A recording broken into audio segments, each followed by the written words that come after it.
moi, je vais enchaîner donc sur la rénovation énergétique des toitures. Donc, comme les autres présentations que vous avez déjà pu voir ce matin, donc celle-ci est présentée dans le cadre de Biril. Je ne vais pas rentrer dans les détails. Vous avez eu la présentation de Julie tout à l'heure. Donc, j'ai 45 minutes, mais le sujet, il est assez vaste, hein, donc ça va probablement être un peu superficiel. Donc, n'hésitez pas à poser des questions plus particulières. On aura 15 minutes à la fin pour pouvoir y revenir. Donc, je vais d'abord vous parler de la rénovation donc la rénovation thermique des toitures en pente. On va ensuite parler des toits plats et brièvement des toitures métalliques. Donc, ici, on va essayer de bien s'orienter vers les toitures du patrimoine et leurs spécificités. Donc, quel est le contexte ici en fait? Donc, le contexte, c'est un contexte de conservation. Donc, on va souvent partir d'une situation existante qui est complexe et qu'on souhaite préserver au maximum. Donc, rénover. Donc, avoir notre bâtiment existant qui doit pouvoir être pleinement utilisé. Mais aussi économe en énergie et adapté aux besoins d'aujourd'hui. Donc, pour illustrer ça, je vous mets deux photos ici avec ce qu'on attendait peut-être d'un espace sous toiture il y a 100 ans par rapport à maintenant. Donc, quand je vous parle de rénovation énergétique, on va surtout axer notre travail autour de deux axes, hein. Donc, le premier, ce sera bien entendu augmenter les performances thermiques et plus largement de confort, comme vous avez pu voir avec mon collègue Carole juste avant. Donc, augmenter la résistance thermique d'une part, améliorer l'étanchéité à l'air le mieux qu'on peut compte tenu de la situation existante. Deuxième axe, bien entendu, on va essayer d'éviter les problèmes ou résoudre les problèmes existants, donc les problèmes d'humidité, les dommages éventuellement causés par le gel, les désagréments par exemple liés à la surchauffe sous toiture et si possible, améliorer l'impact environnemental ou diminuer l'impact environnemental de notre intervention. Donc, comme je vous l'ai dit, je vais parler de toiture plate et de toiture en pente. Dans la pratique, qu'est-ce qui différencie les toitures plates et les toitures en pente? Je peux rebondir par rapport à ça sur la présentation qu'Antoine a fait tout à l'heure. C'est que ce qui va différencier les deux principalement, c'est qu'au niveau d'une toiture plate, on aura une étanchéité à la vapeur côté chaud. Donc, on aura un élément complètement bloquant qui sera du côté froid. Et qui dit côté froid dit qu'on a moins de possibilités d'absorber de l'humidité si on a une éventuelle fuite d'air ou de la diffusion de vapeur, et donc un risque de condensation plus important. À l'inverse, si on a une toiture en pente, on va avoir une étanchéité à l'air. Donc, on va avoir une membrane qui n'est pas étanche à la vapeur. On va avoir une sous-toiture qui a tendance à laisser beaucoup plus passer la vapeur. Dans la pratique, quelles conséquences ça va avoir? C'est que dans le cas d'une toiture plate, comme on a un élément étanche côté extérieur, on va devoir bloquer le plus possible la diffusion de vapeur et bien entendu toujours garantir l'étanchéité à l'air du côté chaud. Alors que pour une toiture en pente, on aura généralement une vapeur qui va pouvoir mieux traverser la paroi, qui ne va pas avoir tendance à condenser. Donc, on va devoir surtout axer la composition de notre paroi par rapport à une étanchéité à l'air côté chaud. Donc, les deux différents types de composition sont décrites dans les documents de référence, donc la unité 215 et la unité 251. Attention que je vous définis ça comme des toitures plates et des toitures en pente, mais ce qui caractérise vraiment la composition plus que l'inclinaison de sa toiture, c'est la nature de la membrane qui fait l'étanchéité côté extérieur. Je vous donne un exemple ici assez concret. C'est une toiture en pente qu'on a décidé d'étanchéifier avec une membrane de toiture plate. Ce qui fait que, comme j'ai pu l'expliquer juste avant, on a quelque chose du côté extérieur, du côté froid, qui est fermé à la diffusion de vapeur et donc qui est sujet, qui est sensible en tout cas, et dont le risque de condensation est majoré.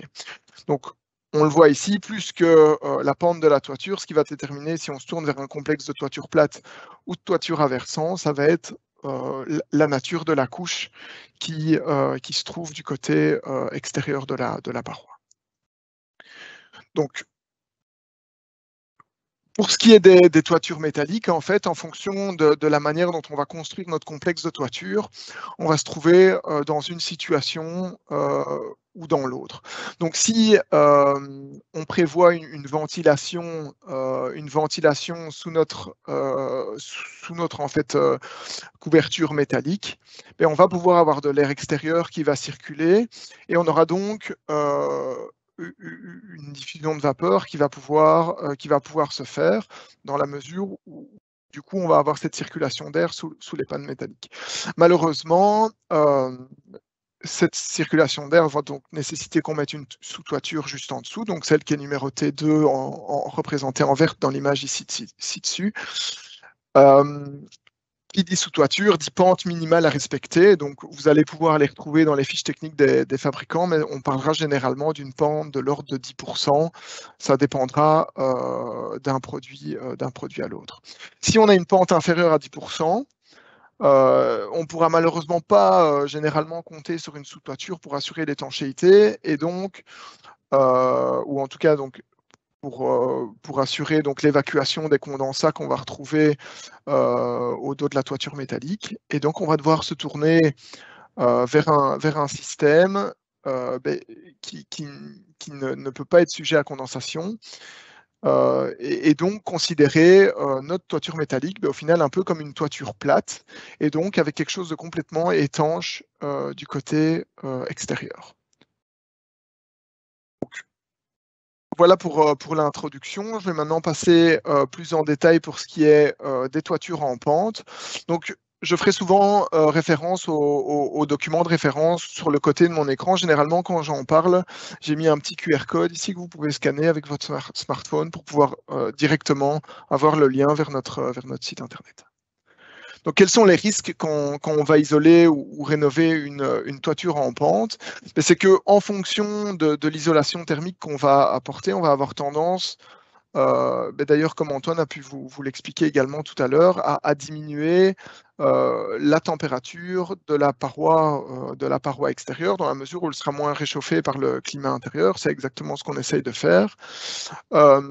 Le revers un peu de la médaille de cette diminution de température, c'est qu'on va avoir tendance à rendre les produits un peu plus sensibles à l'humidité, et différents dommages peuvent être engendrés par cela, normalement une formation de mousse ou alors d'éventuels dégâts par le gel. Donc ça veut dire qu'avant de réaliser notre rénovation énergétique, ça va être important de vérifier l'état de la toiture pour voir si on n'a pas des signes avant-coureurs d'une sensibilité au gel de notre couverture. Donc, quels sont les scénarios de rénovation qu'on peut envisager pour une toiture à versant? Donc, on va donc généralement évidemment devoir choisir un endroit où on va venir placer notre isolation thermique. On va avoir 3 possibilités pour ça. Donc, je vais dire 2 possibilités principales et une intermédiaire. Donc, la première, c'est isoler au niveau du plancher de toiture. Donc ça, ce sera possible si on ne compte pas utiliser les combles. La deuxième possibilité, c'est d'isoler dans la structure de la charpente. Donc ça, c'est l'image que vous voyez ici à droite. Et la troisième possibilité, c'est la solution intermédiaire, d'isoler en partie dans la charpente et au niveau de l'entrée de votre charpente en bois. Donc ça va pouvoir être intéressant d'y réfléchir à l'avance. On y reviendra un peu par la suite, parce que l'endroit où on va choisir d'isoler va avoir une influence sur la qualité des raccords qu'on va pouvoir envisager par la suite. Voilà. Donc, une fois qu'on décide, si on décide par exemple d'isoler dans le sens de la charpente, on a encore plusieurs possibilités qui s'offrent à nous. Donc, soit on isole par au-dessus, donc si je prends une charpente tout à fait classique, panne chevron ici, on a plusieurs possibilités qui s'offrent à nous. Donc, la première en rénovation qu'on va utiliser souvent, c'est une toiture dite sarking. Donc, on enlève la couverture existante, on vient placer un panneau d'isolant on vient à un complexe d'isolation par au-dessus des chevrons et on refait une nouvelle couverture, première possibilité. Deuxième possibilité, on isole dans l'espace entre les chevrons. Bon, pour une structure de rénovation d'un bâtiment du patrimoine, généralement, nos chevrons, ils feront rarement plus de 9 cm, donc ça ne va pas nous permettre de dégager une énorme possibilité en termes de couches d'isolation. Donc, la possibilité encore qui s'offre à nous, c'est, outre isoler entre les chevrons, également essayer d'isoler l'espace entre les pannes. On peut aussi envisager, comme on le verra juste après, des combinaisons de ces différentes solutions. Donc on le voit ici, différentes combinaisons s'offrent à nous. Généralement, comme Antoine a pu vous le dire tout à l'heure, on essaiera d'avoir un complexe de toiture de l'intérieur vers l'extérieur qui va du plus étanche à la diffusion de vapeur au plus ouvert. Donc un peu comme l'image qu'on voit ici.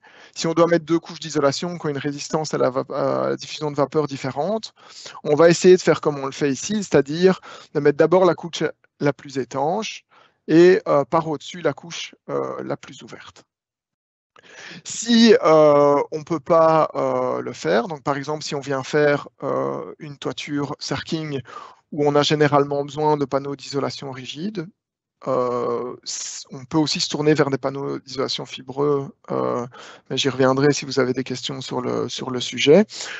On conseillera généralement, pour être sûr d'éviter d'avoir une condensation dans l'isolant situé du côté froid, que l'isolant placé du côté froid soit au moins 1,5 fois plus résistant thermiquement, ce qui correspond environ à une épaisseur équivalente si on a par exemple de la laine minérale en dessous et un panneau de polyuréthane par au-dessus.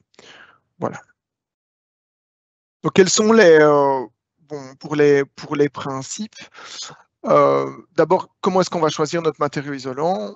Le premier paramètre qui va intervenir dans le patrimoine, ce sera certainement la valeur lambda. Pourquoi? Parce que dans le but de préserver un maximum l'aspect existant du bâtiment, on va être contraint par généralement des épaisseurs d'isolation qui sont assez faibles. Et donc, la possibilité d'avoir un matériau qui a une valeur lambda, donc ça veut dire des caractéristiques d'isolation qui sont très importantes, vont être très intéressantes. Donc les méthodes de placement vont effectivement jouer un rôle également pour voir l'impact que va avoir notre isolation sur la situation existante et d'autres paramètres. Donc comme vous avez pu le voir tout à l'heure, je ne vais pas du coup rentrer dans les détails.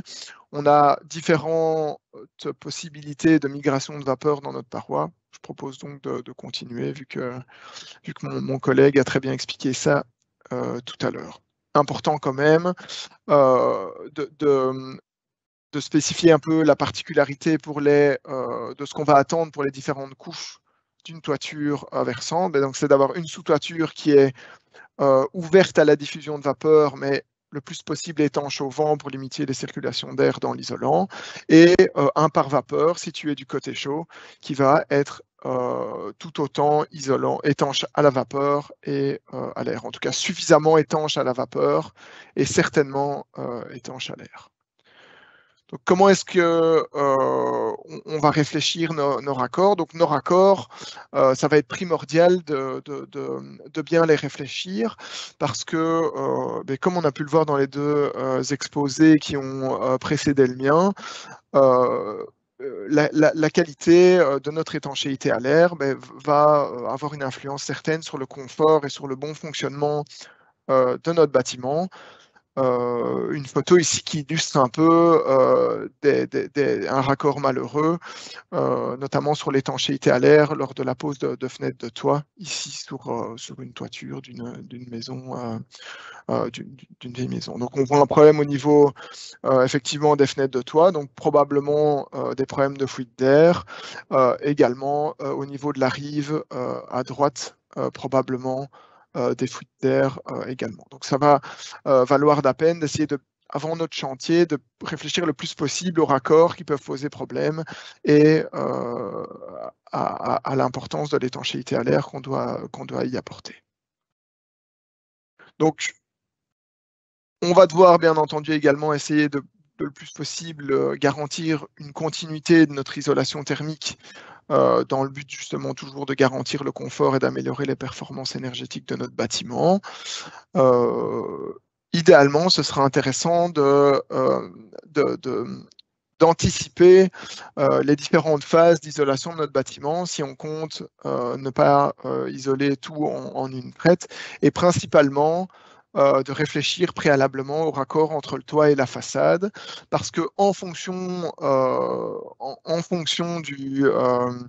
de l'endroit où on va décider d'isoler notre toiture, donc au-dessus des chevrons, dans les chevrons ou en dessous des chevrons, on va avoir plus ou moins de difficultés à isoler la façade et à faire un raccord qui est performant en termes d'étanchéité à l'air et de continuité de l'isolation thermique. Donc, comment est-ce qu'on peut réfléchir notre idée de conception? Et donc, on va d'abord partir, donc on le voit sur la gauche ici, d'un détail classique d'isolation d'une toiture à versant, et on va dire comment est-ce que je peux faire pour isoler ma toiture vers l'extérieur? Comment est-ce que je vais faciliter la continuité de l'isolation thermique? Et on le voit par exemple ici, que si on a la possibilité d'isoler la toiture par l'extérieur, bon, c'est peut-être pas le meilleur exemple ici dans le cadre d'une formation à destination de la rénovation, je vais dire, des bâtiments existants ou des bâtiments qui ont des façades qui peuvent avoir un intérêt patrimonial. Mais on voit bien que si on isole la toiture par l'extérieur, on va également avoir plus facile à isoler la façade par l'extérieur et garantir un raccord qui est parfaitement continu. Isoler par l'extérieur notre toiture en rénovation, ça va avoir malheureusement ça va pouvoir en tout cas créer des désagréments d'ordre esthétique. Je prends l'exemple ici d'une toiture à versant sur lequel on est venu ajouter 14 cm d'isolant par au-dessus des chevrons qui étaient existants. Mais on voit bien qu'ici, l'esthétique de la rive a été vraiment modifiée et on arrive avec un bac de corniche qui lui avait été décidé de le conserver en l'état. On voit bien que on a ici une influence sur l'aspect du bâtiment. Donc, la position de la gouttière, on va pouvoir la faire varier en fonction de la manière dont on décide de fixer celle-ci. Je ne vais pas rentrer trop dans les détails parce que sinon je passerai 45 minutes uniquement là-dessus. Donc, si vous avez des questions, on y revient tout à l'heure sans aucun problème. Petite vidéo ici intéressante peut-être. Je vous disais tout à l'heure que c'est important de garantir l'étanchéité à l'air, que notre sous-toiture puisse garantir une étanchéité au vent. Dans la pratique, au niveau des raccords et particulièrement au niveau des fenêtres de toit, ça va être difficile, voire presque impossible. Et je peux vous montrer ici, on a un cas assez intéressant donc d'un pare-vapeur qui est dont la jonction est assurée de manière étanche avec la fenêtre de toit et une fenêtre de toit qui a été posée sans la collerette qu'on voit, qui est souvent proposée par les fabricants pour améliorer la jonction entre la fenêtre de toit et la sous-toiture. Et voilà ce que ça donne quand on a du vent. Je ne sais pas si vous voyez, on a vraiment je vais dire le pare-vapeur qui est vraiment influencé par le vent à l'extérieur et qui se gonfle ou se dégonfle. Donc c'est une vidéo assez courte. Voilà. On voit vraiment qu'avec le vent à l'extérieur, on a du vent qui rentre dans notre isolant. Donc ça peut poser différents problèmes. Mais pourquoi? Parce que le vent, par définition, c'est de l'air extérieur. Si de l'air extérieur, il arrive au niveau du pare-vapeur, c'est qu'il va le refroidir. Hein. Donc là, on va avoir intérêt à essayer de soigner le plus possible notre étanchéité au vent du côté extérieur. Comment est-ce qu'on va pouvoir faire ça? C'est de réfléchir aux différentes possibilités qu'on va avoir de raccord entre notre fenêtre de toit et notre toiture à versant. Donc la première, c'est si on ne se pose pas trop la question et qu'on vient simplement poser la fenêtre de toit avec les pattes de fixation sur le latage, comme c'est préconisé. je veux dire, c'est la solution de base, la solution traditionnelle, mais on voit bien, là où j'ai entouré en rouge, que d'un point de vue de l'isolation thermique, on a un problème de continuité. Donc l'idéal, ça va être de se tourner vers la pose d'un cadre isolant, donc qui est numéroté 7 dans la photo du milieu, ou 11 dans la photo de droite. Donc ça, c'est des solutions qui sont reprises dans les dossiers du CSTC 2014-407. Je vous invite à consulter l'article si vous avez plus de questions. Donc, on va souvent avoir un problème aussi dans les cadres des bâtiments à intérêt patrimonial pour rénover les lucarnes, parce que généralement, au niveau des lucarnes, on va avoir à la fois une difficulté d'isoler dans la structure du bâtiment, dans la structure de la charpente, et on va aussi être embêté si on souhaite isoler par l'extérieur. Donc, on va devoir utiliser des solutions probablement plus créatives et plus innovantes, éventuellement des produits super isolants, dont on reparlera juste ensuite.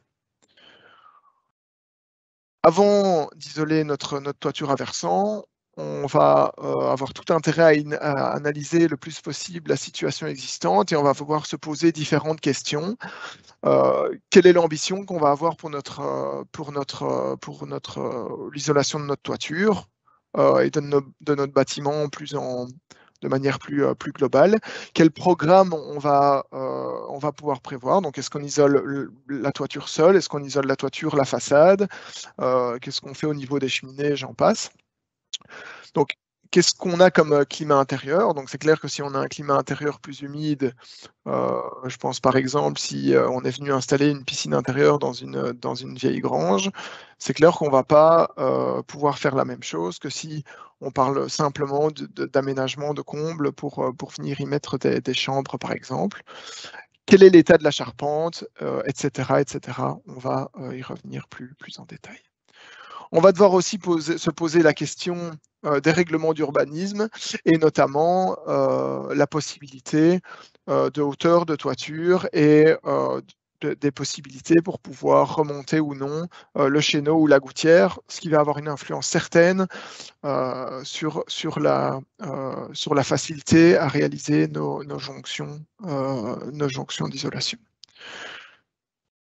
Quand on a notre toiture, qu'on veut l'isoler, on va regarder un des paramètres principaux, ça va être est-ce qu'on a une sous-toiture, oui ou non.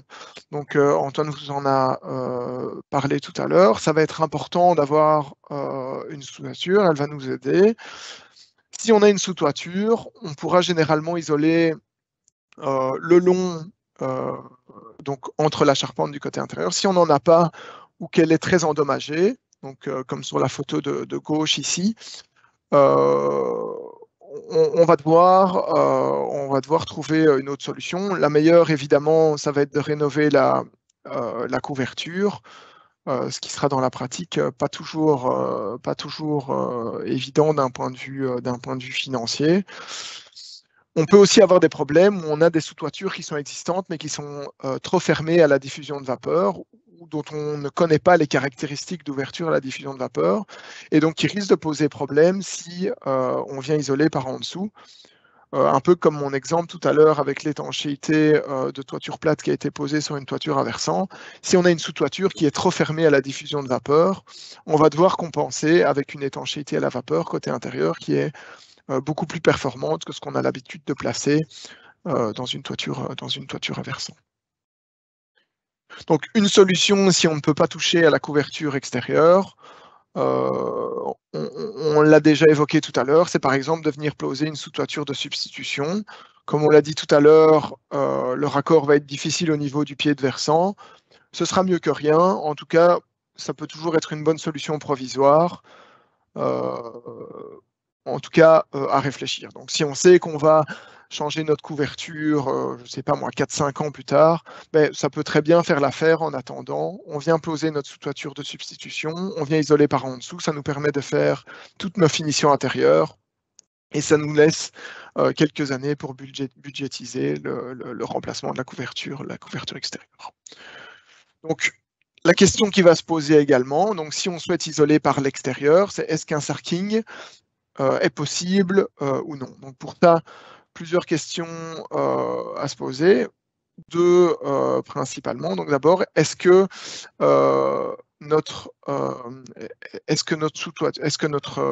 nos chevrons sont suffisamment résistants et suffisamment grands pour pouvoir supporter les vis assez épaisses qui vont devoir être, enfin, je dirais, de diamètre assez important, qui vont devoir être utilisées dans le cadre d'un système de sarking. Si on se réfère un peu aux normes de calcul pour les structures en bois, il va être recommandé, si on ne sait pas pré-percer, ce qui sera souvent le cas dans la pratique, dans le cas d'une toiture sarking, d'avoir un chevron qui dispose d'une largeur d'au moins 10 fois le diamètre de notre vis. Dans la pratique, si on a donc une vis de 6 mm, ce qui sera une vis souvent utilisée dans le cadre d'une toiture sarking, on va donc avoir besoin de chevrons qui font au moins 6 cm de largeur. On peut donc déjà écarter tout ce qui est fermettes qui disposent généralement d'une épaisseur qui sont inférieures à cela. Si ça vous intéresse et que vous n'en avez pas marre de me voir, il y a une vidéo spécifique sur le sujet des toitures sarking que vous pouvez consulter sur la chaîne YouTube du CSTC. On va aussi avoir des difficultés au niveau du sarking et de l'isolation par l'extérieur de la toiture de manière générale avec des toitures de forme complexe, donc notamment les toitures arrondies et les choses comme ça. Raison de plus, si on a des formes complexes, de bien prévoir une bonne membrane d'étanchéité bien continue du côté chaud. Si possible, sur un support continu, si on veut pouvoir soigner le plus possible les raccords d'étanchéité à l'air. Dans tous les cas, je pense que c'est un poste sur lequel on doit pouvoir passer le temps. Qu'est-ce qu'on peut imaginer comme solution innovante au niveau des raccords difficiles? Un produit qui peut éventuellement être envisagé, c'est les produits minces réfléchissants. Comme Antoine a pu vous le dire tout à l'heure, dans la pratique, donc on a donc d'abord qu'est-ce que c'est un produit mince réfléchissant? Généralement, c'est un produit qui est un mix entre des feuilles d'aluminium et des non tissés synthétiques qui vont à la fois pouvoir nous permettre de garantir l'étanchéité à l'air et une certaine isolation, et qui, outre l'isolation thermique d'un point de vue de la conduction, vont permettre aussi d'améliorer le transfert thermique d'énergie, donc sur base de la convection, donc ça veut dire du transfert d'air chaud, et également en termes de radiation. Dans la pratique, ces produits minces réfléchissants, ils vont être difficiles à mettre en œuvre parce que, en théorie, on est censé les placer pour qu'ils soient le plus performants possible entre deux couches d'air qui sont immobiles. Or, obtenir des couches d'air qui sont immobiles, ça ne va pas être simple, voire impossible dans la pratique. Et ça peut, dans certains cas même, si ces couches d'air se retrouvent ventilées, favoriser l'apparition de problèmes d'humidité. Donc on a pu un peu évaluer les caractéristiques de ces produits, et on a pu mettre en évidence que c'était en fait équivalent à une couche de laine minérale comprise entre 4 et 6 cm d'épaisseur. Toute cette étude est reprise dans le rapport que je vous joins ici, auquel je fais référence ici. Autre possibilité, les panneaux d'isolation sous vide. Donc, on en a parlé également. Le grand intérêt de ces panneaux-là, c'est qu'ils permettent d'avoir une valeur lambda qui est à peu près incomparable aux autres produits isolants qu'on va trouver sur le marché, avec environ même moins de 3 fois moins de conduction thermique qu'un panneau polyuréthane, par exemple. Donc ça va vraiment être intéressant dans le cadre de rénovation et de raccords difficiles à gérer.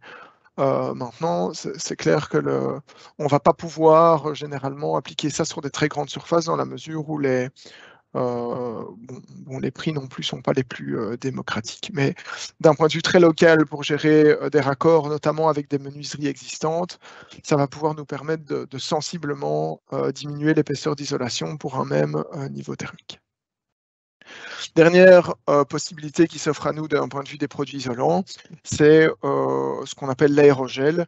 Donc c'est en fait un gel qui permet de créer une structure très fine qui emprisonne donc qui emprisonne de l'air, hein, et qui va donc diminuer, enfin pouvoir permettre d'isoler très, très bien nos parois. Et on va aussi avoir des valeurs lambda très intéressantes qui sont même meilleures que ce qu'on peut avoir sur les meilleurs panneaux traditionnels, avec une valeur lambda de l'ordre de 0,015, ce qui est déjà une fois et demie moins que nos panneaux polyuréthane habituels, hein, par exemple. Donc ça va avoir son intérêt. Donc ces trois produits-là vont pouvoir nous aider à améliorer un peu la situation, mais à eux seuls ne vont pas permettre généralement d'atteindre des niveaux tels que ceux préconisés par la PEB. Néanmoins, comme Antoine a pu vous le dire également tout à l'heure, voilà, même une faible couche d'isolation peut déjà avoir un gros impact sur la température de surface à l'intérieur et sur le confort qu'on va pouvoir avoir à l'intérieur de notre bâtiment. Donc, je peux ici maintenant vous parler d'un cas un peu plus pratique de l'utilisation de l'aérogel ici dans un bâtiment propre au patrimoine. Donc, qu'est-ce qui a été décidé ici? C'est que pour limiter la surépaisseur qu'on va avoir sur la toiture, on s'est tourné vers un système de toiture sarking. Donc, on a isolé par au-dessus des chevrons existants, tout simplement parce qu'on devait également conserver les finitions du côté intérieur, donc qui étaient en fait apparentes, hein. On s'est tourné vers l'aérogel, vers en fait 1 cm d'aérogel, qui correspond environ à 3 cm de laine minérale dans la pratique. Vous allez dire que ce n'est pas génial, mais dans la pratique, ça fait déjà une grande différence par rapport à une toiture qui n'est pas isolée. Donc comme vous le voyez, il y a énormément de détails sur la toiture. C'était compliqué de remonter la toiture d'une épaisseur importante. On atteste ici, par exemple, la photo ici, on voit les relevés avec les noquets en plomb. Donc on n'avait pas énormément d'épaisseur disponible et il fallait trouver une solution technique. Donc on s'est tourné vers le principe sarking. Donc évidemment c'est pas nous qui avons réalisé ça, mais donc l'entrepreneur a dégagé la couverture existante. Il a mis à nu donc la charpente. Il est donc venu donc poser donc son pare-vapeur, la couche d'aérogel et une sous-toiture avant de venir refaire sa couverture comme on le voit ici sur la gauche. Donc ça, c'est de l'aérogel qui a été utilisé sur l'ensemble de la toiture. Je ne vais pas vous cacher que ce n'est pas la solution la plus économique. Mais par contre, on peut aussi imaginer une solution hybride avec des solutions classiques. Donc je prends l'exemple ici d'une toiture sarking plus classique. Donc on a ici utilisé un système sarking classique, donc une isolation par au-dessus de la charpente existante à l'aide de laine minérale ici et d'une surstructure en bois au niveau de la pente de toit de manière générale, et utiliser spécifiquement l'aérogel, donc les matelas d'aérogel, pour pouvoir traiter tout ce qui est lucarne, en limitant le plus possible la surépaisseur liée à notre isolation par l'extérieur. On le voit ici, donc là on voit l'aérogel placé avec les tapes d'étanchéité à l'air et la sous-toiture replacée par au-dessus. Donc on voit bien qu'on a pu limiter fortement la surépaisseur liée à l'isolation de notre toiture et ainsi préserver après rénovation l'aspect initial du bâtiment. Donc deuxième cas de figure ici, j'y reviens, donc possibilité d'utiliser cet aérogel au niveau de la toiture, mais également au niveau des façades par l'intérieur, avec de plaques de finition donc qui se présentent justement sous la forme de plaques de plâtre. Hein. Donc voilà, d'autres photos ici, je ne vais pas rentrer trop dans les détails parce que voilà, j'ai déjà plus que 10 minutes devant moi. Donc je vais passer maintenant à la rénovation thermique des toitures plates. Donc les ouvrages de référence, donc c'est la unité 244 et la unité 215. Vous avez la référence des documents ici. Donc quels vont être les risques pour la rénovation thermique d'une toiture plate? Donc bien entendu, le risque, ça va être de provoquer des infiltrations dans le bâtiment. Le risque de la condensation interne, on l'a déjà évoqué plusieurs fois ce matin. Éventuellement, des boursouflures. Hein, donc, si on enferme de l'humidité dans le complexe de toiture, on va pouvoir voir apparaître des boursouflures au niveau de l'étanchéité de toiture. Des pentes insuffisantes vont avoir tendance à mener à des problèmes de stagnation d'eau. Et des problèmes de résistance insuffisante au vent, à des délaminages, c'est-à-dire des décollements par endroit de la membrane de toiture. Donc, d'abord, on va essayer d'analyser notre support existant et regarder la situation qu'on a et si on peut partir de cette situation ou si on doit procéder à un démontage de la toiture. Donc, je prends l'exemple ici à droite d'une toiture froide. En démontant, on voit bien, enfin d'ailleurs même sans démonter, on voit déjà très bien que le support d'étanchéité s'est laissé complètement aller et donc on va malheureusement plus pouvoir compter sur ce qui existe pour pouvoir isoler la toiture. Et donc là, à part un démontage, on ne va pas avoir grand-chose d'autre comme situation. De manière plus générale, on va souvent avoir besoin de procéder à des sondages pour vérifier que notre couverture, enfin, je veux dire que notre étanchéité, pardon, était bien encore efficace à tout endroit. Et pour savoir exactement ce qu'on a en dessous pour pouvoir envisager ce qu'on va ajouter comme isolant par au-dessus. Donc en termes de principe, les compositions générales, vous pouvez les retrouver dans le cours d'hiver qu'on a présenté donc cet hiver, hein, en 2021. Vous avez les références ici vers la vidéo. Donc on parle souvent soit de toiture chaude, soit de toiture inversée qui vont nous permettre d'être le plus efficace possible. Pour ce qui est des techniques de rénovation et des scénarios de rénovation, on a écrit un article spécifique sur le sujet qui parle des techniques de rénovation, des toitures plates qui sont étanches, qui vont nous permettre d'utiliser la situation existante au mieux pour pouvoir limiter l'impact financier, notamment de notre rénovation énergétique. Donc, y a-t-il la question qu'on va se poser d'abord par rapport au complexe qu'on va déterminer donc, pour pouvoir isoler notre toiture, c'est d'abord est-ce qu'on a ou non une isolation thermique dans la composition du toit. Si la réponse est non, donc on a simplement une toiture plate,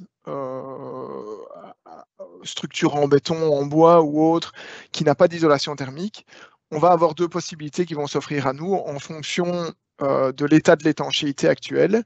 C'est soit de se tourner vers une toiture chaude, donc ça c'est le schéma que vous avez à gauche, donc revenir avec une couche d'isolation et une couche d'étanchéité par au-dessus, soit un complexe de toiture inversé, dans lequel on va venir en fait simplement poser un isolant qui est résistant à l'humidité.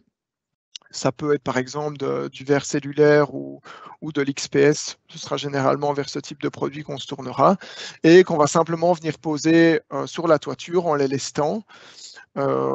Cette deuxième solution va quand même poser la question de la résistance et de la structure existante dans la mesure où, comme on ne va pas pouvoir fixer mécaniquement nos panneaux sur l'ancienne étanchéité, qui va continuer à assurer l'étanchéité à l'eau du bâtiment, mais on va devoir lester nos panneaux, donc rajouter du poids pour pas qu'ils s'envolent quand on a du vent dehors, et donc on va devoir étudier cette solution en détail. Donc ça, c'est si on n'a pas déjà d'isolation sur notre toiture. Si on en a par contre, on va devoir réfléchir à la position et à l'état de l'isolation et à la présence des différentes couches. Donc, dans la pratique, qu'est-ce qu'on va pouvoir faire si on a déjà de l'isolation sur notre toiture? Donc, si on a déjà une toiture chaude, généralement, on pourra très facilement venir remettre de l'isolant par au-dessus, utiliser donc l'ancienne étanchéité comme étanchéité à la vapeur et venir remettre de l'isolant par au-dessus. De manière générale, sur ce type de situation, on ne devra pas trop faire attention à la résistance thermique qu'on vient ajouter par au-dessus parce que au final, en tout cas si on n'a pas de problème de condensation par le passé, chaque centimètre d'isolant qu'on va venir ajouter par au-dessus va avoir tendance en fait à augmenter la température de l'ancienne étanchéité et donc à limiter le risque de condensation sur celle-ci. Donc soit de toiture chaude, soit de toiture inversée sur notre complexe de toiture existant. Donc dans ce cas-là, on va pouvoir mettre entre guillemets le plus d'isolant qu'on peut, mais on ne va pas être contraint par une valeur minimale, en tout cas si on n'avait pas initialement de problème de condensation.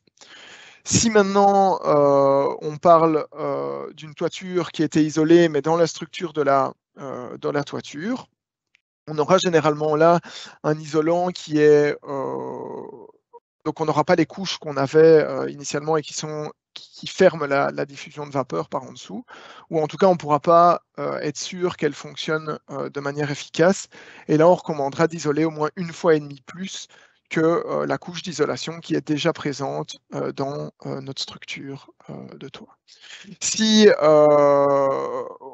on se tourne vers des solutions qui sont où on décide de faire justement une composition, une toiture duo en fait, hein, donc ça veut dire un mix d'isolation entre la structure et au niveau du dessus du support de toiture. On va devoir faire très attention à la manière dont on gère notre diffusion de vapeur et dans la manière dont on conçoit notre complexe pour éviter d'arriver à des problèmes comme ceux qu'on a pu rencontrer sur la photo que je vous montre ici.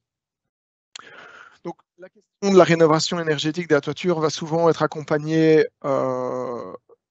de questions par rapport aux ouvrages de raccord, notamment à la nécessité de relever les acrotères si on isole par au-dessus et de traiter la jonction avec je veux dire, les éléments qui sont existants, type menuiserie, donc des portes, des châssis, dont on ne peut pas modifier la hauteur lors de notre intervention. Donc on voit par exemple ici le raccord avec un seuil, ça aurait pu être également le raccord avec un relevé existant qu'on ne peut pas remonter. Je vous renvoie aux différents détails qui vous sont présentés dans l'unité 244 en termes de détails de rénovation. Vous avez un exemple ici. Donc, en termes d'innovation, qu'est-ce qu'on va pouvoir faire? Donc, je peux prendre l'exemple ici d'un mur creux qui doit être drainé et dont on ne peut du coup pas boucher l'orifice de drainage et dont on doit également toujours garantir qu'on a un relevé suffisant au niveau de l'étanchéité de toiture. Qu'est-ce qu'on va pouvoir faire pour maximiser l'isolation de notre détail de raccord au niveau de cette faible possibilité en termes d'épaisseur disponible? C'est de se tourner par exemple vers les solutions de panneaux isolants sous vide dont j'ai pu vous parler tout à l'heure, qui isolent 3 fois plus que le polyuréthane. Donc ça veut dire que si on a 10 cm de polyuréthane à côté et 3 cm à gauche, on va avoir environ la même isolation sur l'ensemble de notre toiture, alors qu'au final, on aura pu gagner 7 cm d'épaisseur sur notre complexe. Donc voilà pour les toitures plates. Je vais finir par les toitures métalliques rapidement.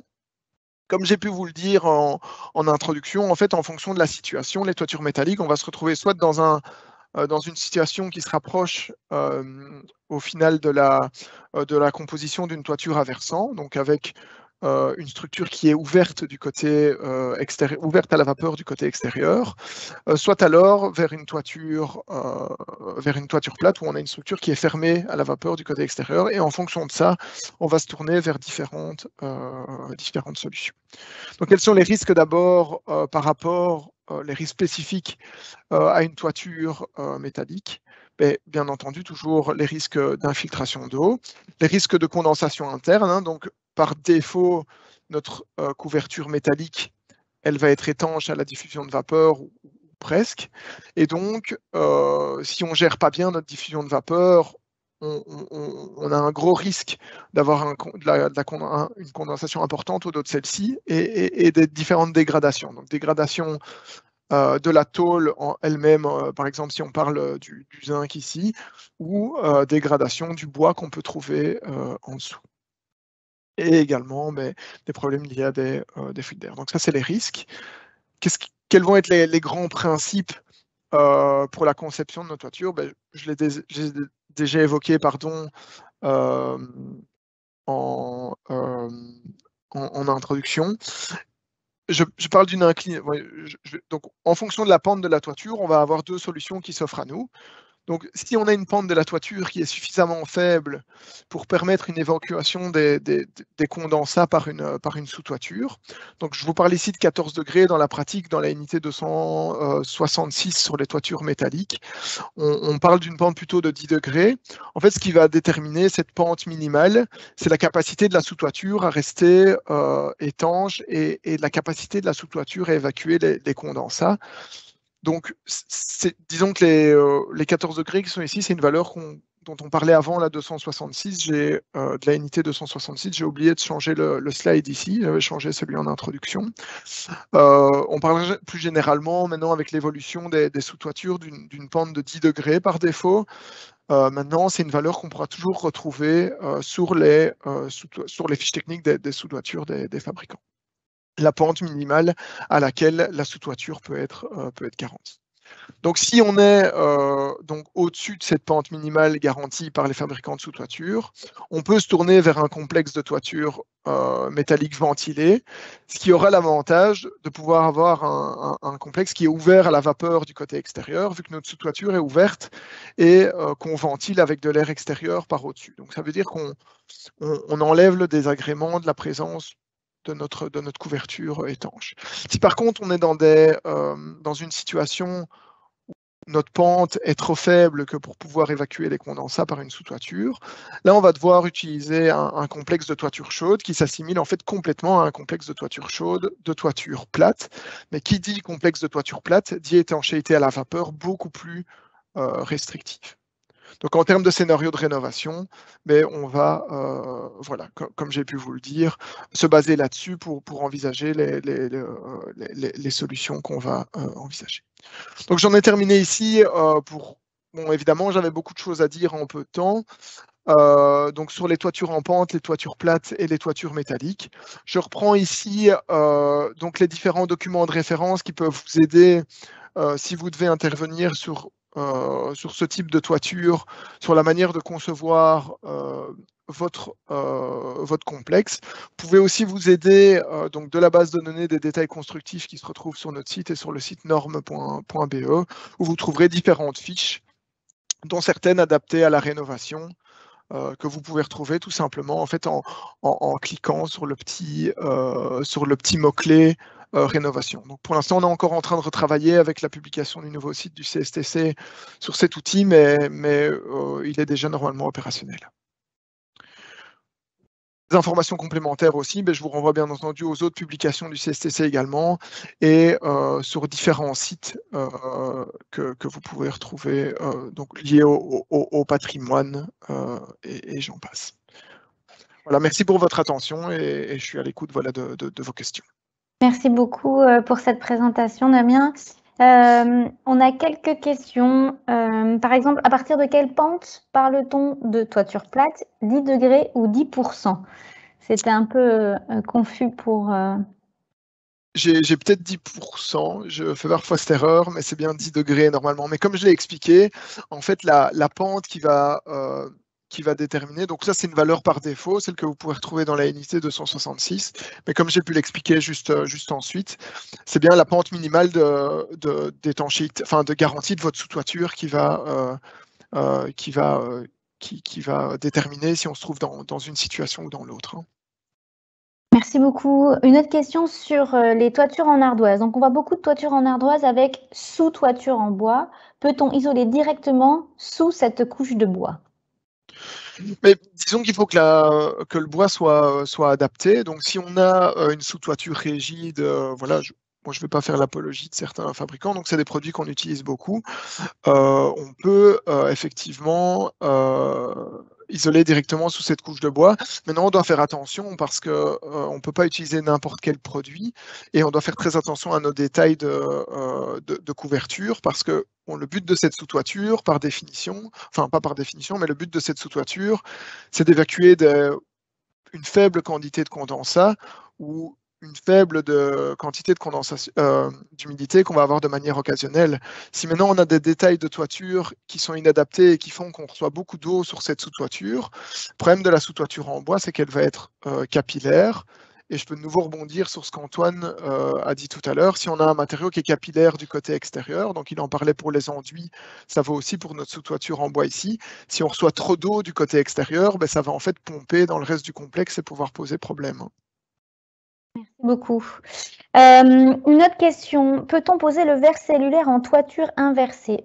La personne dit, je crois me souvenir qu'un essai au CSTC n'avait pas été un succès et que le professeur Hens avait démontré que le produit se dégradait suite à une condensation interne.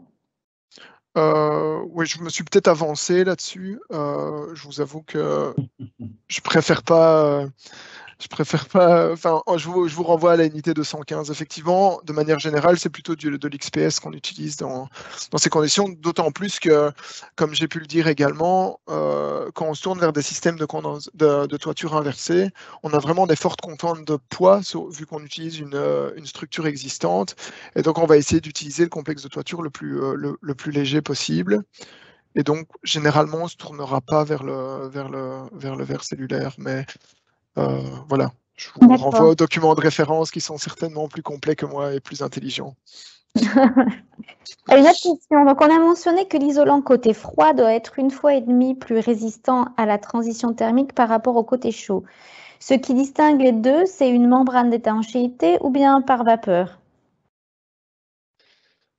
Je vais lire la question peut-être.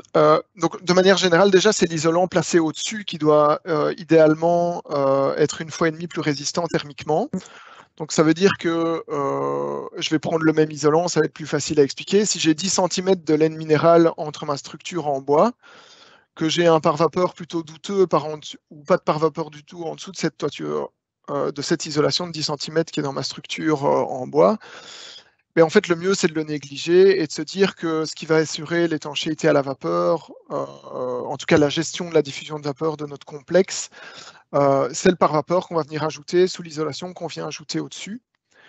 Et donc, dans ce cas-là, si on ajoute suffisamment d'isolation par au-dessus, on sera sûr que notre pare-vapeur il sera suffisamment au chaud et donc il sera moins sujet à condensation. Et différentes simulations qu'on a pu mener, elles sont certainement sécuritaires, donc il y a moyen d'obtenir des valeurs qui sont plus faibles sur base de cas particuliers, mais de manière générale, on va recommander que l'isolation au-dessus soit passée au moins 1,5 fois plus résistante thermiquement. Et donc, si on a 10 cm, si je reprends mon exemple avec 10 cm de laine minérale située entre ma structure, il faudra au moins l'équivalent de 15 cm de laine minérale qui sera située au-dessus de ma structure avec un pare-vapeur situé entre les deux couches d'isolation thermique. Merci beaucoup. Il n'y a pas d'autres questions jusque-là. En tout cas, merci beaucoup. Je tiens à remercier tous les orateurs pour ces présentations. Et puis, pour vous rappeler donc que la prochaine session, ce sera le 14 octobre et ça concernera les façades et protections solaires. En revanche, il faut vous inscrire. Pour chaque session, il faut vous inscrire. On vous envoie un lien pour chaque session. C'est une fois inscrite que vous aurez le lien pour toutes les sessions. Donc, veillez à bien vous inscrire pour chaque session qui ont lieu le jeudi matin. Mais en tout cas, merci beaucoup encore une fois. Il y a encore une question sur l'impact environnemental. Alors, attends. Oui, ok, mais c'est... alors, concernant l'impact environnemental, est-ce qu'il est correct de partir du postulat qu'il vaut mieux rénover un bâtiment que de le détruire et reconstruire? Est-ce qu'il y a des cas où ce n'est pas vrai? Comment faire la distinction? Et est-il également correct que du point de vue des propriétaires, une rénovation lourde coûte le même prix qu'une nouvelle construction? D'un point de vue économique, il est préférable de construire neuf ou de rénover? Oui, c'est une discussion complexe, hein, parce que je pense que ça va être vraiment du cas par cas. Parfois, déconstruire et refaire, contrairement à ce qu'on pourrait penser, est plus économique. Est plus économique que rénover. Maintenant, voilà, c'est clair que d'un point de vue environnemental, valoriser les matériaux qui sont déjà dans la toiture, généralement, ça va être une solution intéressante. Maintenant, je vous avoue que c'est pas mon premier, c'est pas vraiment ma spécialité, mais on peut certainement voir avec le labo développement durable, si on peut aller Oui, plus tout à loin fait. sur cette question. Après, je pensais aussi que d'un point de vue patrimonial, Oui. on est dans le côté conservation de tout ce qui a caractère à valeur patrimoniale. Donc, effectivement, sans parler de point de vue économique, essayer de conserver le plus possible ça, tout en améliorant effectivement tout ce qui est énergétique. On a des questions qui arrivent là. Donc, si l'isolation par projection de flocons, origine végétale ou animale, sur plancher, quand d'autres solutions ne sont pas possibles ou comblent pas bien ou pas très peu accessibles, est-elle encore à préconiser? Je ne comprends pas très bien la question, mais ah oui, donc l'isolation en fait par projection, tu la vois, tu arrives à la lire, hein, Damien. Oui. Qu'en penses-tu? Ça dépend un peu le but évidemment de notre rénovation, parce que c'est vrai que si on vient mettre une grosse couche d'isolation, après peut-être qu'on perd la possibilité d'occuper nos combles par la suite. Maintenant, de nouveau, ça c'est des choix conceptuels, parce que c'est des systèmes qui vont avoir d'autres avantages, hein, notamment un très faible coût pour ce qui est de l'origine végétale ou animal. Selon moi, ça pose pas de grands problèmes si on arrive à gérer la diffusion de vapeur, et donc on limite le risque de dégradation de celle-ci, quoi. J'ai une dernière question qui arrive. Bonjour, quid de la méthode Sarking lorsqu'on a un plancher placé sur la charpente côté extérieur? Faut-il passer un pare-vapeur sur le plancher avant de placer l'isolant? Peut-on laisser le plancher en place? Doit-on l'enlever? Ce plancher est très joli vu de l'intérieur et le souhait à la base est de le laisser et de le conserver. Mais donc, si on parle d'un sarking ici, l'idée c'est de mettre l'isolant au-dessus de celui-ci. D'un point de vue général, en fait, ce plancher, il va quand même avoir pas mal d'avantages. Pourquoi? Parce qu'il va pouvoir nous servir de support pour venir par l'extérieur poser un pare-vapeur par au-dessus et faciliter les jonctions entre ce pare-vapeur et les différents éléments de construction. Donc, on peut certainement conserver ce plancher. C'est d'ailleurs un des gros avantages de la technique Sarking par rapport aux autres techniques d'isolation, si on veut conserver en place les finitions existantes, en fait, hein. Merci beaucoup. Une autre question. Est-il pertinent de considérer le déphasage thermique dans une optique de protection contre la surchauffe estivale? Le déphasage thermique peut avoir son intérêt. Maintenant, de manière générale, on remarque que plus on isole notre toiture, au final, plus la différence entre la température maximale et minimale dans une toiture sur un cycle journalier est faible. Et donc, on va avoir une courbe qui, plus on isole, va être de plus en plus droite, de plus en plus lissée. Et donc, le déphasage, à partir du moment où on a une courbe qui est presque horizontale, n'a plus vraiment de sens, dans la mesure où on va avoir 3-4 degrés, 2-3 degrés de différence entre la température minimale et maximale. Ce qui va surtout être intéressant dans une réflexion de limite de la surchauffe, et on a pu le mettre en évidence sur différentes solutions, différentes simulations numériques, notamment. On a notamment publié un article cette année encore sur des simulations comme ça qu'on a faites pour différentes compositions de toiture et de différences d'isolants et l'impact sur la surchauffe. Ce qui va être surtout important, c'est de limiter le plus possible les apports solaires qu'on va avoir de l'extérieur, dans la mesure où donc on va en fait créer une sorte de cocotte à partir du moment où notre toiture elle est isolée. Elle va être isolée du chaud, mais elle va être isolée du froid, mais elle va aussi isoler du chaud. Et dans la pratique, ce qu'on doit essayer de faire, c'est de limiter au maximum l'énergie qui rentre dans notre toiture plus particulièrement. Et on a pu en fait remarquer que l'énergie qui passait par la partie courante de l'isolant était en fait, je ne vais pas dire négligeable, mais en tout cas largement inférieure à celle qui peut passer par exemple par les fenêtres de toit qui sont exposées au soleil. Donc on doit vraiment se poser la question, donc d'une part par les fenêtres de toit et d'autre part aussi par les apports de ventilation. Donc on doit vraiment se poser la question principalement si on veut lutter contre la surchauffe. D'une part d'avoir des fenêtres de toit qui sont bien protégées contre le rayonnement solaire et d'autre part d'avoir une stratégie de ventilation de notre local qui est intelligente. Donc éviter de ventiler avec de l'air extérieur très chaud, donc ça veut dire profiter des périodes les plus froides de la journée pour ventiler notre bâtiment, donc principalement de la ventilation nocturne.